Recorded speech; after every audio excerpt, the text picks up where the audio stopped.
Ted Jones is visiting one of the laboratories at the City Health Department. His brother Frank has recently taken a position as a bacteriologist with the department. Ted seems to be having a little trouble. Can't you get it focused on the field, Ted?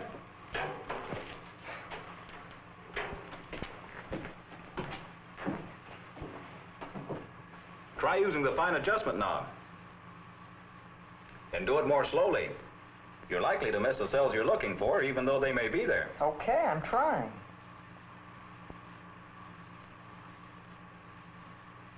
Say, here they are.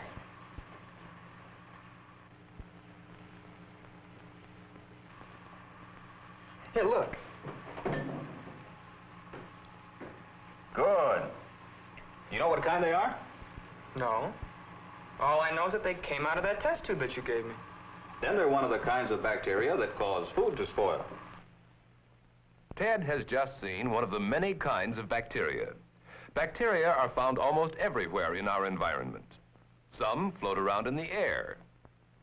Some are in water or other liquids. Still others thrive in the soil. Bacteria are plants, but they are not green like the plants we usually see. Some kinds are indispensable.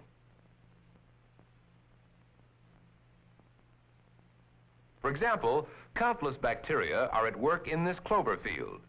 They are growing in the little nodules at the plant roots. Bacteria in these nodules take nitrogen from the air and change it into a form of plant food.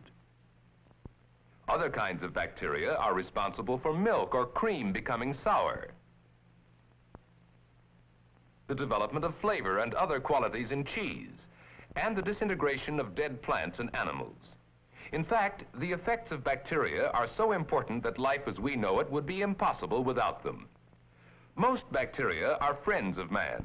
Some even produce chemicals called antibiotics that are used to help fight different diseases. Only a few kinds of bacteria cause disease. Probably the first person to observe bacteria was Anton van Leeuwenhoek, inventor of one of the first successful microscopes. After looking through his crude microscope, he made drawings of the microorganisms he saw. These represented organisms from tartar scraped from his own teeth. In contrast, here, using a modern microscope, we see other microorganisms taken from tartar.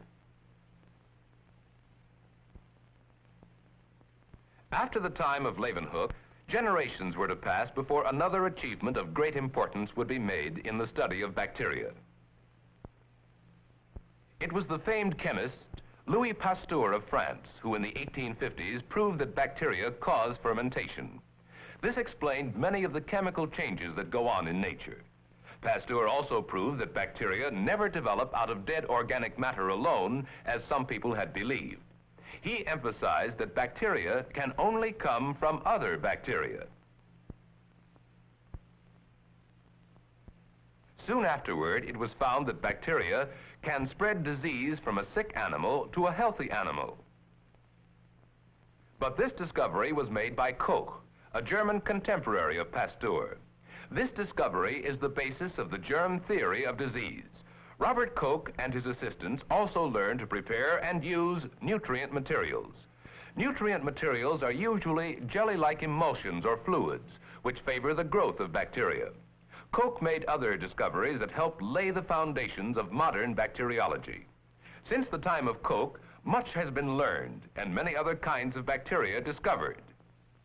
Today, if Ted could collect all known kinds of bacteria, he would have thousands, and the facts that have been discovered about them are exceedingly numerous. He wonders how a beginner can ever learn about so many kinds of bacteria. Frank explains that it takes a systematic approach. For example, bacteria may be separated into groups according to what they live upon, the nature of the food they require. Some bacteria are parasites, others saprophytes, and still others autotrophs. Parasites depend upon living plants or animals for food. Here are some parasitic bacteria. Most bacteria that cause human disease are parasitic. Saprophytes live upon dead plants or animals or their products. Saprophytic bacteria produce enzymes that cause the chemical breakdown we call decay. There are more kinds of saprophytic bacteria than of any other type. Autotrophs get their energy from minerals or other inorganic materials. The autotrophic bacteria seen here live upon a form of iron. Through oxidation, they change one form of iron into another and use the energy that is released. Unlike the large majority of plants, most bacteria have no chlorophyll with which to manufacture food. Parasites, saprophytes, and autotrophs all take in food through their cell walls. To pass through these cell walls, the food must be soluble. In some instances, insoluble foods are converted into soluble materials by chemicals released by the bacteria themselves. All bacteria require soluble food to live. Ted thinks the information seems complicated, but Frank, speaking from experience, explains that the basic facts about bacteria are quite simple and very useful. Besides facts about the food getting of bacteria, Frank describes another type of information that is especially useful in bacteriology. Depending upon the structure or shape of bacteria, there are four main kinds. The cocci, that are round like these, that are common in the air. The bacilli, that are rod-shaped like these from gas gangrene. The spirilla, that are spiral like these taken from a sample of well water. And the filamentous forms, such as these thread-like ones. Structure or shape is one of the principal characteristics used by bacteriologists to classify or identify different kinds of bacteria.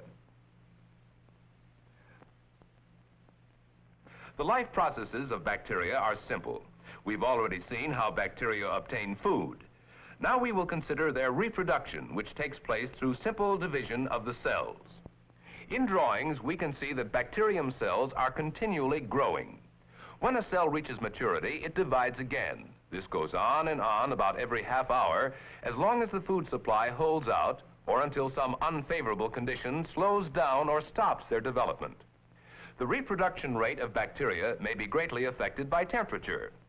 In a laboratory, the temperature can be controlled in an electric incubator. As Frank explains, there's always a temperature that's best for growing bacteria. Usually, this temperature is about 30 to 37 degrees centigrade.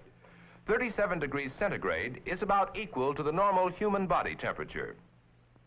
In case the temperature is unfavorable, some bacteria, especially the rod-like kinds, have a special means of protecting themselves. They do it by forming spores. Notice the spore forming in the center of one of these bacterium cells.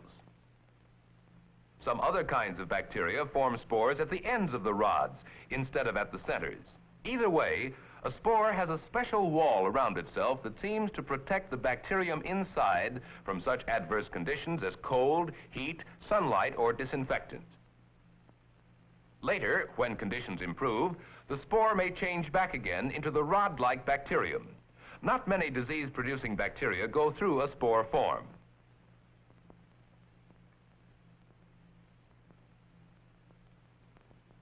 Besides protective mechanisms, some bacteria are equipped to move about. The hair or whip-like parts attached to these bacterium cells are called flagella. Different types of bacteria have different types of flagella. Such flagella can be moved to propel a living bacterium through blood or other solutions. Not all bacteria have such means of locomotion.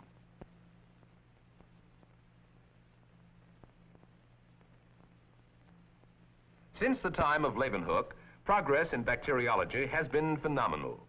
His successors, such as Pasteur of France